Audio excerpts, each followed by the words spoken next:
بسم اللہ الرحمن الرحیم۔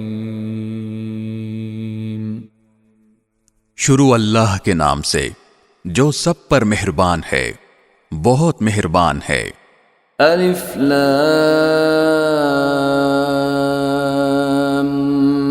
میم را تلك آیات الكتاب والذی انزل الیک من ربک الحق ولكن اکثر الناس لا یؤمنون۔ الف لام میم را، یہ اللہ کی کتاب کی آیتیں ہیں، اور اے پیغمبر، جو کچھ تم پر تمہارے پروردگار کی طرف سے نازل کیا گیا ہے برحق ہے، لیکن اکثر لوگ ایمان نہیں لا رہے۔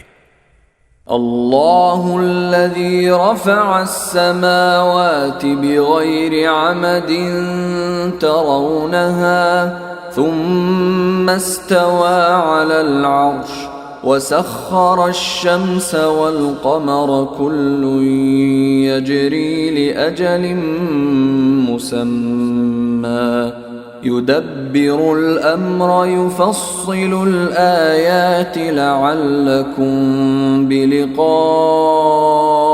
ربكم توقنون۔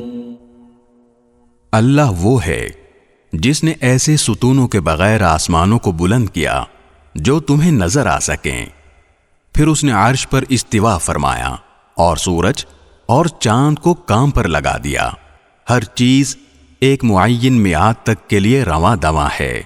وہی تمام کاموں کی تدبیر کرتا ہے، وہی ان نشانیوں کو کھول کھول کر بیان کرتا ہے تاکہ تم اس بات کا یقین کر لو کہ ایک دن تمہیں اپنے پروردگار سے جا ملنا ہے۔ وَهُوَ الَّذِي مَدَّ الْأَرْضَ وَجَعَلَ فِيهَا رَوَاسِيَ وَأَنْهَارًا وَمِن كُلِّ الثَّمَرَاتِ جَعَلَ فِيهَا زَوْجَيْنِ اثْنَيْنِ يُغْشِي اللَّيْلَ النَّهَارَ